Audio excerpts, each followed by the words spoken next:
Então, pessoal, tudo certo?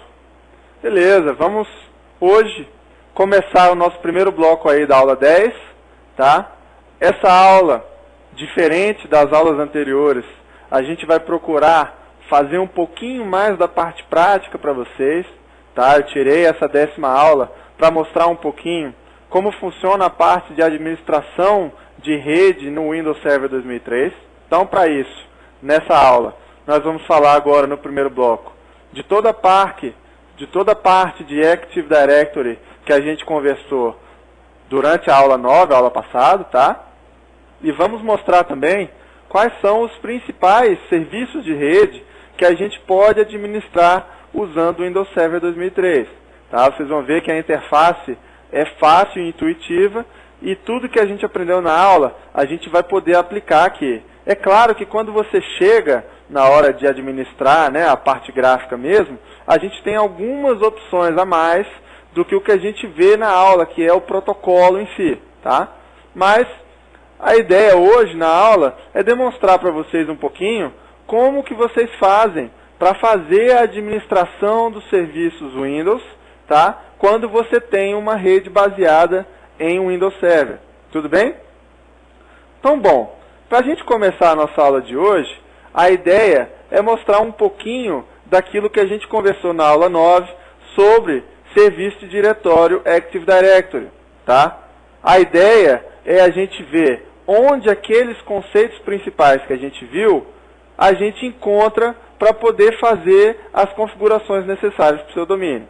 Então, para isso, eu fiz uma máquina virtual para a gente usar como exemplo aqui na nossa aula, tá legal? Nessa máquina virtual, eu promovi a máquina a controladora de domínio, tá? E criei um domínio fictício para que a gente pudesse navegar entre as opções durante o transcorrer da aula de hoje. Tá legal? Bom, começando a parte da demonstração, ó, a primeira parte que a gente vai ver é a parte de administração de sites ou administração de domínio. Como assim, professor? Olha só. Aqueles 3 ícones lá de cima que vocês estão vendo são as 3 formas de você administrar o seu Active Directory. Em cada uma dessas consoles, vocês vão fazer operações diferentes. Então, a primeira delas, que é domínios e relações de confiança, você vai administrar o seu domínio e a configuração e conversação dele com os demais domínios que pertencem à sua floresta, ou até com domínios de outras florestas. Tá bom? O segundo, que é o Active Directory Sites e Serviços, serve basicamente para a gente configurar aquelas opções de site. Você lembra que quando você tem um domínio Active Directory, você pode ter os controladores conversando sempre no mesmo domínio, tá? E para isso, ele assume que você tem uma boa conectividade entre esses controladores. E você pode ter também sites separados que fazem replicação toda vez que você julgar necessário. Isso é, sob um schedule que você faz para você poder ter, né, os seus dias e horários onde você quer fazer a propagação das mudanças no seu domínio, quando você tem sites diferentes. No terceiro, é onde você vai efetivamente administrar os objetos, né, que são os usuários, os computadores, as impressoras, né, criar containers no seu Active Directory, onde você vai efetivamente administrar os objetos que você tem lá. Tá bom? Para a gente começar, vamos dar uma olhada rápida nessa parte de domínios e relações de confiança. Esses servidores de domínio e relações de confiança, lembra que você tem uma distinção quando você fala de floresta e quando você fala de outros controladores na mesma árvore, né? Lembra que você tem aí relações de confiança que podem ser estabelecidas automaticamente e outras que são manuais. No nosso caso aqui, como a gente só tem esse domínio cadastrado, a gente não vai ter uma relação de confiança com outros domínios, olha só. Mas se eu quiser criar uma nova relação de confiança com um outro domínio existente, basta eu criar, né, eu clicar aqui em New Trust, né, e dar as informações de quem é o controlador daquele outro domínio. Por quê? A partir do momento que eles se interconectam, você pode passar a ter relações de confiança para que os objetos dos dois domínios possam ser acessados sem problema por um domínio e pelo outro. Tá bom? A parte de domínios é mais ou menos isso aqui. Tá ok? Continuando. Na segunda parte, a gente vai ver a parte de sites e serviços, né? Lembra que isso aqui serve basicamente para a gente poder agrupar os nossos controladores de domínio, né, em conjuntos que fazem conversações entre eles. Então, o que eu faço? Quando eu tenho uma rede que é geograficamente dispersa, isso aqui é muito interessante. Por quê? Imagina que você tem, né, sua empresa tem um escritório grande em Brasília, tá legal? E outros escritórios espalhados pelo Brasil. Esses outros escritórios não terão uma comunicação tão rápida com o escritório de Brasília quanto as máquinas que já estão em Brasília, tá certo? A gente lembra da aula de redes de longa distância, né?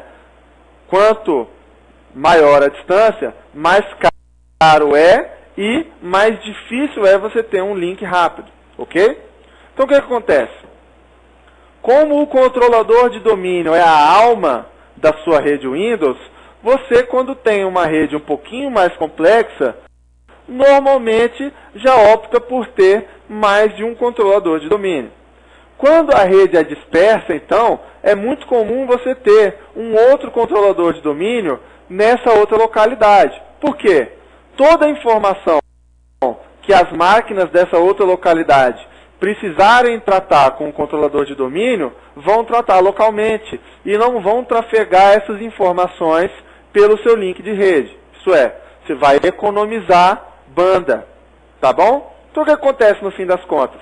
Você que tem essa configuração, acaba colocando os controladores de domínio de Brasília, por exemplo, em um site, e os outros controladores, cada um com um site diferente ou da melhor forma que você encontrar para maximizar o recurso da sua rede.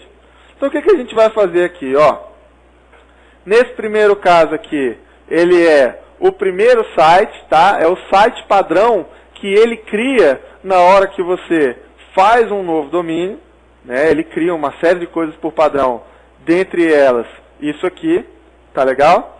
Dentro desse site padrão, ele vai te mostrar aqui dentro da aba Servers quais são os servidores que fazem parte desse site, tá? E voltando para a aba anterior, eu tenho as configurações de NTDS, tá? Que basicamente é a schedule que você vai fazer de replicação das suas informações. Aqui ele está com padrão, ó, para fazer uma vez por hora, tá? Qual é a comunicação que ele vai ter que fazer. Mas você pode aumentar isso da forma como você achar interessante. Tá legal? Você tem outras informações, que é a informação desse objeto lá no AD, né? O distinguished name desse objeto e as opções de segurança desse objeto. Isso é, quem dentro do seu domínio vai ter direito a fazer qualquer alteração nas opções desse objeto. Beleza? Saindo daqui, eu tenho os transportes intersite, tá? Os transportes intersite podem ser feitos tanto usando SMTP, que é o protocolo de correio, ou transporte IP mesmo. O padrão e o que a gente vai usar no dia a dia mesmo é o IP, tá legal? Então aqui ele cria um site link, onde eu posso, dentro desse site link, criar, né, e colocar ou retirar domínios para fazerem parte desse site link, né? Sites para fazerem parte desse site link. Para o quê? Para organizar a minha replicação. Então aqui, ó, eu tenho o custo de replicação desse site link e eu tenho o tempo de replicação, de intervalo de replicação. Então, olha só, quando eu tenho cidades, por exemplo, com uma conectividade muito ruim, eu vou colocar isso num site link diferente e vou aumentar o custo dessa replicação. Para que serve isso? Quanto maior o custo, né, mais difícil o Active Directory entende que é fazer uma replicação para aquele lugar. Então, ele usa isso para fazer a replicação e fazer um melhor uso dos links que você já tem. Aqui, eu também posso fazer, né, as janelas de replicação. Eu posso dizer quando que eu tenho replicação disponível e quando que eu não tenho replicação disponível por esse link de site. Tá legal? Se eu quiser dizer, por exemplo, que a minha replicação está disponível só aos domingos, eu marco aqui e digo, olha, minha replicação vai estar disponível só aos domingos. Isso é plenamente configurável pelo administrador de rede, ou você, tá bom? Parte de site é mais ou menos isso, tá? Eu posso criar subredes diferentes dentro do meu site, para quê? Também para a parte de organização e para a parte de replicação, tá? Isso vai me criar, né, uma forma muito simples da gente conseguir fazer a replicação de forma correta. Se você segmentar a sua rede, né, de endereços, por exemplo, cada estado tem uma subrede distinta e tal, fica fácil para você fazer esse tipo de coisa aqui, tá bom? Bom, sobre sites e serviços, é mais ou menos isso que vocês precisam saber. E para terminar, o Active Directory, usuários e computadores, que é onde você vai efetivamente fazer a administração dos seus objetos. Então, olha só, eu tenho uma série de, né, OUs que estão criadas aqui, tá? Eu criei duas como exemplo, olha só, a de impressoras e a de usuários. E na de usuários, eu tenho um usuário que eu criei aqui, por exemplo, chamado Rodrigo Coutinho. Então, vocês se lembram que cada objeto tem um identificador de Distinguished Name, né? E um Distinguished Name relativo. Além disso, cada objeto desses tem um conjunto de atributos que eu vou poder alterar. E cada família de objetos tem atributos diferentes. Olha só, nos objetos do tipo usuário, eu tenho aqui uma aba que ele chama de aba geral com uma série de informações. Primeiro nome, último nome, nome para exibição, descrição, né, e-mail e assim sucessivamente, tá? Tem uma outra aba só de endereço, onde eu posso colocar as informações de endereço. E esses campos são todos atributos do objeto usuário Rodrigo Coutinho, tá? Aqui, ó, eu posso fazer as alterações da parte de conta do Rodrigo. Olha só, se eu quiser dizer, por exemplo, que o Rodrigo tem que trocar a senha no próximo logon, eu clico aqui. Se eu quiser dizer que o Rodrigo não pode trocar a senha dele nunca, tá aqui, tá? Eu posso dizer também que o password dele, ou a senha dele, nunca vai vencer. Isso é uma senha que nunca expira. E assim sucessivamente. Eu tenho uma série de opções que eu posso fazer em determinadas contas de usuário, tá? Posso, por exemplo, se Rodrigo Coutinho for um cara que está fazendo um trabalho temporário para mim, setar uma data de expiração dessa conta, olha lá, tá? essa conta pode expirar no dia que eu quiser. E a partir desse dia, essa pessoa não vai mais ter acesso à rede. Tá? Posso também colocar informações de perfil. Certo? Ler o perfil do usuário de determinado local na rede, executar um script aqui em Logon Script, né? E assim sucessivamente, ok? Uma outra aba interessante aqui nessas propriedades é a aba de membros. O que ele quer dizer aqui? Ele diz o seguinte, ó. Você tem os grupos os quais esse usuário faz parte. Nesse caso aqui, ó, eu faço parte apenas de domain users, ou usuários do domínio, tá? Se eu quiser adicionar um grupo ao qual o Rodrigo Coutinho vai fazer parte, basta eu digitar o nome desse grupo aqui e adicioná-lo, tá bom? Para a gente fazer isso, vamos aqui como exemplo, criar uma nova OU, tá? Dizer o seguinte, olha, eu quero organizar meus grupos de forma distinta. Então eu quero dizer o seguinte, olha, eu vou ter uma OU exclusiva para os grupos. Então eu vou criar uma nova Organizational Unit e vou dizer que é para grupos de usuários. Tá legal? Criei a OU e aqui eu vou criar um novo grupo. Tá? E digo o seguinte, olha, o nome do grupo é Teste do Cátedra, tá? Posso dizer que o escopo do grupo é local para esse domínio ou global para minha árvore, tá? Posso dizer que é um grupo de segurança ou de distribuição, tá? Tem essa distinção também. Então, criei um grupo aqui e se eu quiser adicionar um membro, eu vou lá no Rodrigo Coutinho e digo o seguinte, ó, Rodrigo, você, a partir de agora, vai fazer parte do grupo de teste do Cátedra. Então, basta eu ir naquele member of e dizer que ele vai fazer parte de teste. Eu posso já fazer um check names aqui, ó, para ganhar tempo. Ele já encontrou o nome do grupo e eu já digo, ó, a partir desse momento, Rodrigo Coutinho já faz parte desse grupo. Beleza?